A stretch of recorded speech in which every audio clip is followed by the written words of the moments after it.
Hi friends, எல்லாருக்கும் வணக்கம்.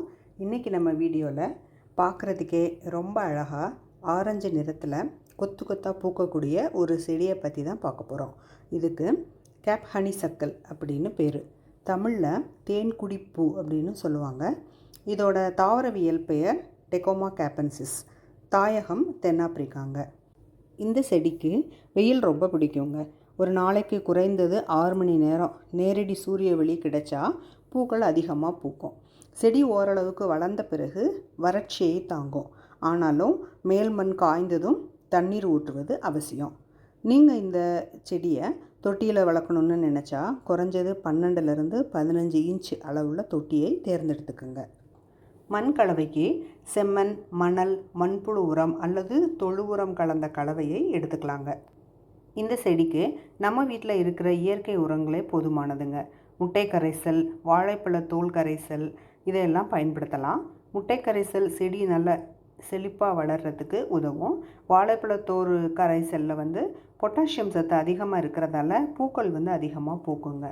இதை 15 நாளைக்கு ஒரு தடவை கொடுக்கலாம். இது போக கிச்சன் கம்போஸ்ட் ரெடி பண்ணி கொடுக்கலாம். அரிசி கழுவிய தண்ணீர், புளித்த மோர் கரைசல் இதையெல்லாம் அப்பப்போ முடிஞ்சால் கொடுக்கலாங்க. இந்த செடி ரொம்ப வேகமாக படரக்கூடியது. அதனால் பூக்கள் பூத்து முடிஞ்சதும் லேசாக கத்திரிச்சு விடுங்க. இது செடியை அடர்த்தியாக வளர வைக்கும். இந்த செடியை நீங்கள் ஒரு புதராகவும் வளர்க்கலாம் அல்லது ஒரு சுவரை பற்றி படரக்கூடிய ஒரு கொடியாகவும் வளர்க்கலாங்க. இதன் கிளைகள் மிகவும் ஃப்ளெக்சிபிளாக இருக்குங்க. எனவே நீங்கள் விரும்பும் வடிவத்தில் இதை வளைச்சிக்க முடியும். ஒரு ஆர்ச் மாதிரியோ இல்லைன்னா வேறு எந்த ஒரு ஷேப்லையுமே அதை ப்ரூன் பண்ணி வளர்க்கலாம். ஆப்பிரிக்காவில் இந்த செடியை உயிர் வேலியாக பயன்படுத்துகிறாங்க. இந்த செடி வருடம் முழுவதுமே பூக்கும் தன்மையுடையதுங்க. குறிப்பாக வசந்த காலம் மற்றும் குளிர்காலத்தில் இது அதிகமாகவே பூக்கும். இதிலேயே மஞ்சள் மற்றும் சிவப்பு நிறங்களும் இருக்குது. ஆக்சுவலாக இது டெக்கோமா குடும்பத்தை சேர்ந்தது தான். ஆனால் இதோட பூ மற்றும் அந்த இலைகளினுடைய வடிவத்தை வைத்து டெக்கோமா கேப்பன்சிஸ்னு சொல்கிறாங்க.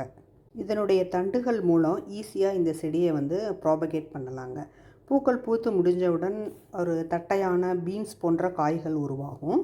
இவை முற்றும்போது உள்ளே ஒரு மெல்லிய காகிதம் போன்ற சிறகுகள் கொண்ட விதைகள் இருக்கும். இந்த விதைகள் மூலம் செடி வளர்த்தோம்னா அது பெரிதாகி பூக்கிறதுக்கு 1லேருந்து 2 வருஷம் வரைக்கும் ஆகுங்க.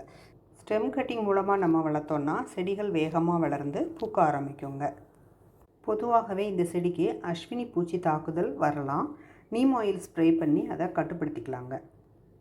இந்த செடியோட பூக்கள் நீளமான ஒரு குழாய் வடிவில் இருப்பதற்கு ஒரு முக்கிய காரணம் இருக்குங்க.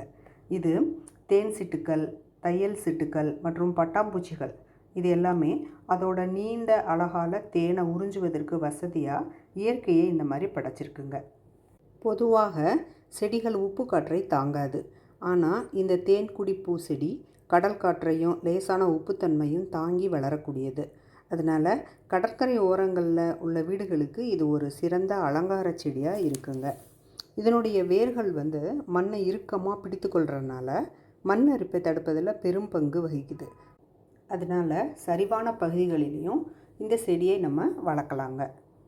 இந்த செடியை சரியான முறையில் ப்ரூன் பண்ணி மெயின்டைன் பண்ணினோன்னா கிட்டத்தட்ட 20லேருந்து 30 ஆண்டுகள் வரைக்கும் நிலைத்து நின்று பூத்து குலுங்குவாங்க.